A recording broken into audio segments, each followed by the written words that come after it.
Bismillahirrahmanirrahim. Assalamualaikum warahmatullahi wabarakatuh. Saya Lita Ardillah dari kelompok 8. Di sini judul paper dari kelompok kami adalah analisis hukum maisir atau judi.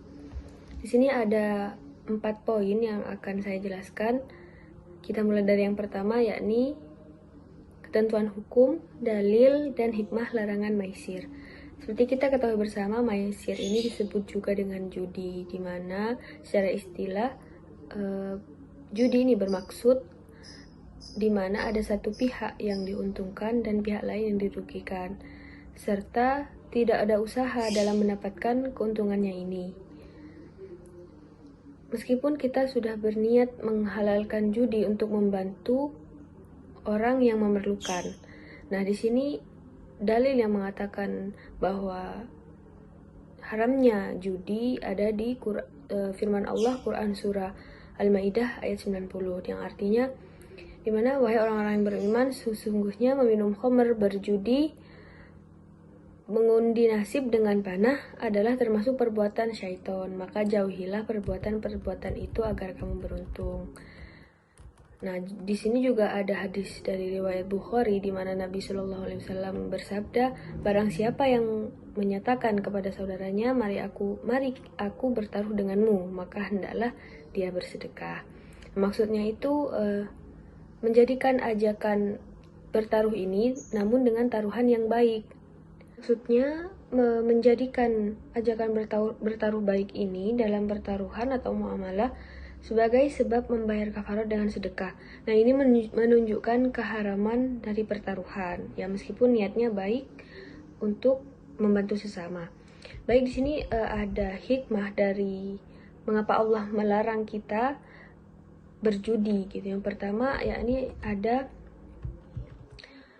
Allah itu menciptakan manusia untuk beribadah dan menjadi khalifah untuk dirinya sendiri. Dimana zaman sekarang itu orang beraktivitas dan bekerja itu bukan hanya meraih kesenangan di dalam dunia saja, namun juga ada di tanggung jawaban kita di akhirat. Nah, judi ini sama sekali tidak mendatangkan manfaat, karena cara batil yang digunakan dalam mendatangkan harta itu melalui judi ini merupakan hal yang batil begitu, melalui impian dan hayalan, bukan melalui kerja keras, hanya untung-untungan. Nah, yang kedua yakni adalah orang yang berjudi, dia di antara dua hal, menang dan mendapatkan harta, atau kalah dan rugi, sehingga yang rugi ini mendorongnya terus berjudi agar hartanya kan kembali gitu jika kalah dalam pertaruhan. Jika semua orang melakukan judi, meninggalkan kerja, tentu dunia ini pasti dipenuhi dengan bencana. Jika penjudi adalah orang yang kaya, ketika kalah ia menelan pil pahit, maksudnya akan menjadi miskin karena kekalahan saat dia melakukan judi. Nah, di situ orang akan melakukan hal yang tidak diinginkan seperti bunuh diri karena ia jatuh bangkrut.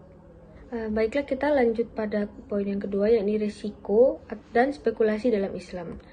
Ayat yang menunjukkan adanya risiko dan spekulasi dalam Islam ini terdapat dalam Al-Quran surah Al-Hasyr ayat 18. Dan simpulan dari ayat ini adalah kita harus mengintrospeksi diri, baik dalam kegiatan sehari-hari dan termasuk dalam aktivitas yang mengandung risiko, baik itu untuk berhasil ataupun gagal.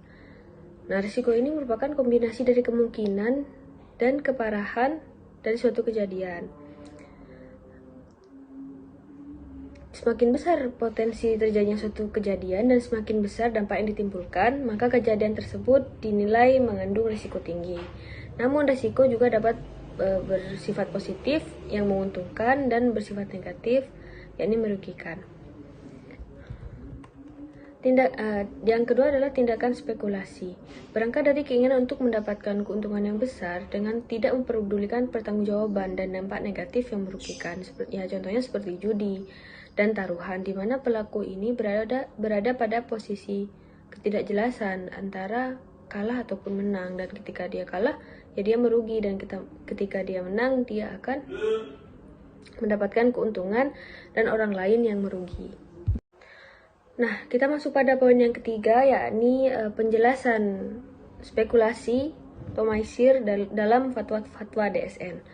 Di sini dalam fatwa DSN yang menjelaskan tentang spekulasi dari Dewan Syariah Nasional Majelis Ulama pada nomor 124 garing DSN strip MUI garing 11 garing 2018. Nah, di sini tentang penerapan prinsip syariah dalam pelaksanaan layanan jasa penyimpanan dan penyelesaian transaksi efek serta pengelolaan infrastruktur investasi terpadu. Nah, di sini berpendapat bahwa investasi itu jika kita tidak melakukannya dengan sesuai dengan prinsip syariah, maka jatuhnya akan kita melakukan judi atau spekulasi gitu.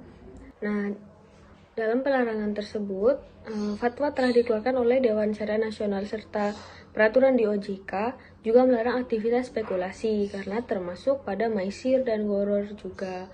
Hal ini sebagaimana terdapat dalam Fatwa DSN MUI pasal 5 ayat 1 yang berbunyi pelaksanaan transaksi harus dilakukan menurut prinsip kehati-hatian serta tidak diperbolehkan melakukan spekulasi dan manipulasi yang di dalamnya mengandung unsur doror, goror, riba, maisir, riswah, maksiat, dan kezaliman.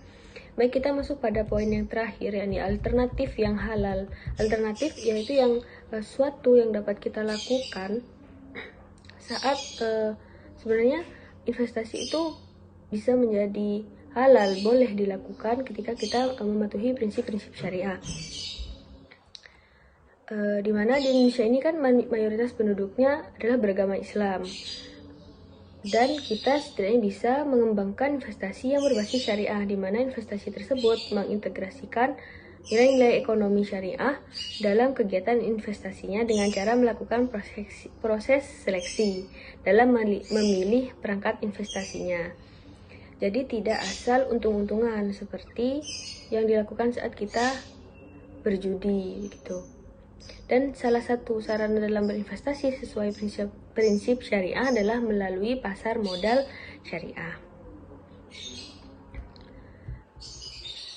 Dan investasi ini dilakukan dengan memperhatikan prinsip syariah yang seperti tadi saya bilang. Nah, prinsip syariah yang pertama itu adalah kehalalan produk atau jasa dari kegiatan usaha. Karena menurut prinsip syariah, manusia hanya boleh memperoleh keuntungan atau penambahan harta yang dimiliki dari hal yang halal dan baik. Yang kedua, adanya kegiatan usaha yang spesifik dengan manfaat yang jelas, sehingga tidak ada keraguan akan hasil usaha yang diperolehnya. Yang ketiga, adanya mekanisme bagi hasil yang adil, baik dalam untung maupun rugi menurut penyertaan masing-masing pihak.